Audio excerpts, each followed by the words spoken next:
And welcome back to the WHHI Daily News. With us now, coming from Columbia, is Scott Cooke. He is the Communications Director for the South Carolina Department of Consumer Affairs. Scott, it's great to have you with us. We're going to actually have you on two segments today because there's so much to talk about. And in the first one, we're talking about spring cleaning of our apps. And I think that's very, very important to really look at what you have and what you need to perhaps get rid of, right, Scott? Yeah, we're really encouraging people, we're thinking of spring cleaning this time of year and really just kind of getting into your phone and taking a look at what you have. If you're like me, you probably have a ton of things on it. I just went through mine the other day and realized I have a lot of apps that I don't use and they were just kind of taking up space, but they're also gathering a lot of information from you. If they're on your phone, they're probably getting your location. They're probably, some of them will look at your contacts and other different things that you're using on the internet. So really kind of take a look at what you have on there.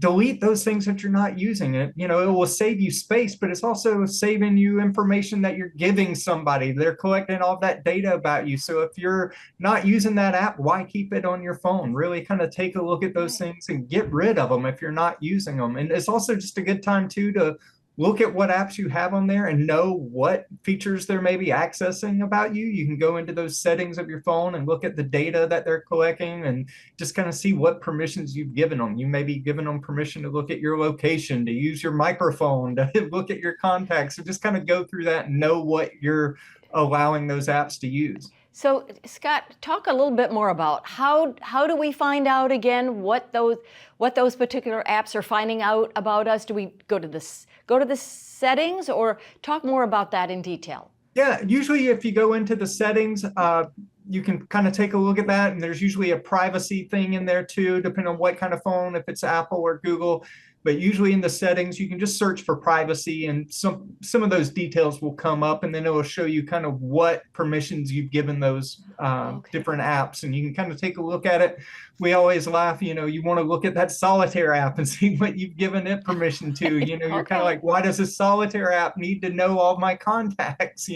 So just kind of things like that, and see if it kind of matches those services that you're getting. Of course, your map applications are probably using your data for a location and things like that. So that makes sense. But if it's, something you're not using or something that just doesn't fit with the type of app that it is, you might want to take a look at that and delete it. Okay, now what about setting up automatic updates and then, of course, backing up your data? Yeah, I always tell people setting up those automatic updates is kind of one of the easiest things you can do for your security. So anytime that there's those security flaws that developers find, they push those updates to your devices. And if you go in and set up those automatic updates, you don't even have to think about it. It will automatically do all of those things for you, and it's free, and it's going to find those security flaws and update them for you, and you don't even have to think about it.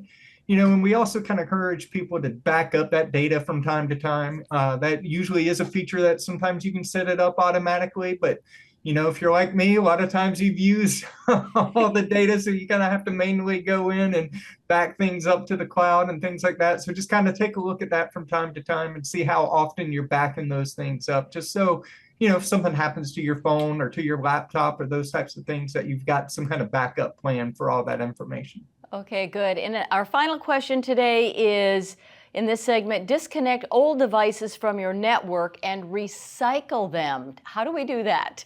Yeah, you want to take a look at those devices you're not using. A lot of times if they're older, they probably aren't getting those updates anymore. I know I have a couple of old phones that don't get those updates from Apple anymore, so they're now kind of at-risk security devices. They may kind of be that weak point that if you're getting on your Wi-Fi, they may be potentially spots that hackers can take advantage of. So you want to go ahead and disconnect those from your Wi-Fi, things like that. If they're really old, you might want to go ahead and make plans to recycle them. A lot of counties and towns will take those devices. Sometimes they have specific days that they do that, so you may want to check in with your county or town. But a lot of electronic stores will do that for you as well for free. So, check in with them. A lot of times it's the place you bought it from. Right. They may take that. So those are potential spots that you can go to. But a lot of counties and towns will take care of that for you. Very good. And actually, we had an old printer that I needed to get rid of, and Staples just took it. So that was very convenient. Well, great Absolutely. information.